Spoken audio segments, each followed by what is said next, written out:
It's comedian Louis C.K. But the worst word, here's the thing, I used to judge other parents. Like, you know when you see a mother with her baby in McDonald's and the little girl says something like, Mama, what are those people doing over there? And she just says, just shut up and eat your French fries. You know? And you think, what a mean mother. Why doesn't she just answer her and open her horizons? Well, you don't know what you're talking about. Because when a kid asks why something, you tell her why. She wants to know why that.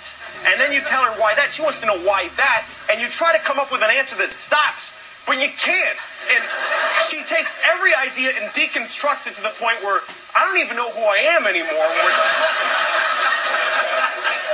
But the other day she says to me, Papa, why is it hot? Because it's summertime. Why? Because it's that time of year. Why? Because the sun is closer to the earth. Why? Because it's tilted on its axis. Why? I don't know. Why? I just didn't pay attention when they taught me this stuff in school. I didn't really listen. I didn't think it was important. Why? Because I smoked a lot of pot and I just didn't have any values. Why? Because my parents didn't raise me very well. They just didn't pay attention to me. Why? Because they just had sex in a car and here I am and they resent me for taking their youth. Why? Because they have no moral compass, because they had bad parents, and it just keeps going like that. Why? Because there's no God and we're alone, and there's no point to anything. I'm only stopping to be polite to you. It goes on for hours, and it gets so abstract, it's like, why? Well, because some things are, and some things are not. Why? Because things that are not can't be. Why? Because then nothing would not be. Something has to isn't. Everything can't is. Why? Just shut up and eat your French fries, all right? Just shut up. Thank you very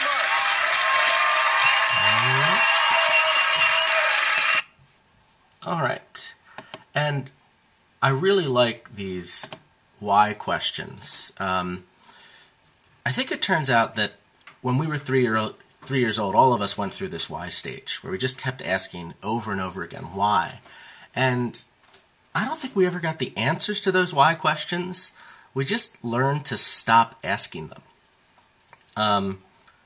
Because our parents or people older than us would say things like, shut up and eat your French fries. Well, philosophers take up the torch of the 3-year-old, who's still inside all of us, and takes seriously those questions that a 3-year-old asks and says, we never got the answers to those. Let's go back to those really fundamental questions and see if we can figure out now that we have adult, more mature, reasonable minds to think about these things, whether we can come up with the answers to those really challenging but really basic questions. All right, so that's philosophy as a topic. We will be studying that in this class. Let's move on now to our final definition of the word philosophy, what I call the verb definition. Another use of the word philosophy that we will be using in this particular classroom. This is what I also refer to as doing philosophy, or philosophy as an activity. These are all the particular methods that philosophers use to examine those philosophical issues, those broad, fundamental, and deep issues that all philosophers study. There are lots of different methods that all sorts of different disciplines use. So, for instance, if you are a scientist, you probably break out beakers and Bunsen burners and put on a lab coat and safety goggles, and you do a lot of experiments and studying, that sort of stuff. If you are an anthropologist, you might go and travel to a particular area and hang out with a particular culture and figure out all the ins and outs, how they live their particular life, and then at the end of the day write a little ethnography as a result of that. If you're a psychologist, you might gather groups and groups of humans together and perform little studies on them, have them fill out questionnaires based off of different things, maybe hook up their brains to little like electrode thingies and see what happens. All of these are particular methods that you do in other disciplines. The main method that philosophers used is just sitting and thinking.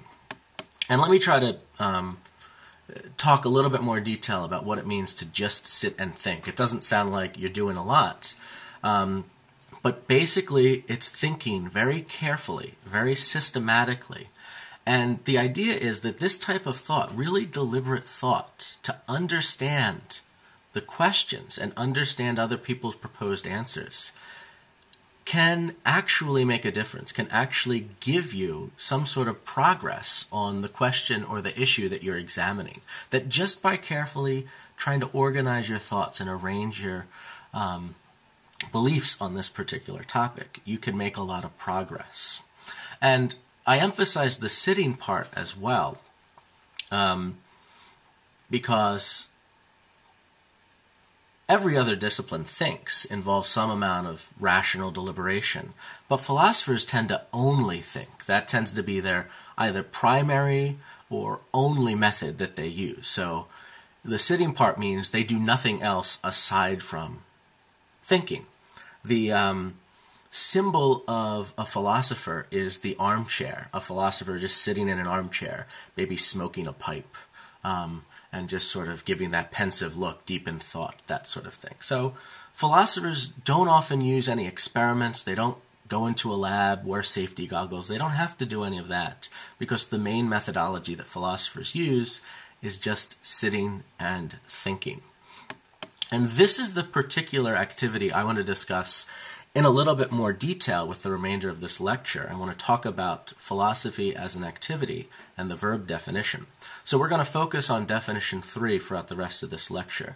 But just note, just to sort of summarize what we just discussed, that the last two definitions are the definitions of philosophy we're going to be using in this class. And that first definition, the philosophy as a worldview or general outlook, is a perfectly acceptable definition.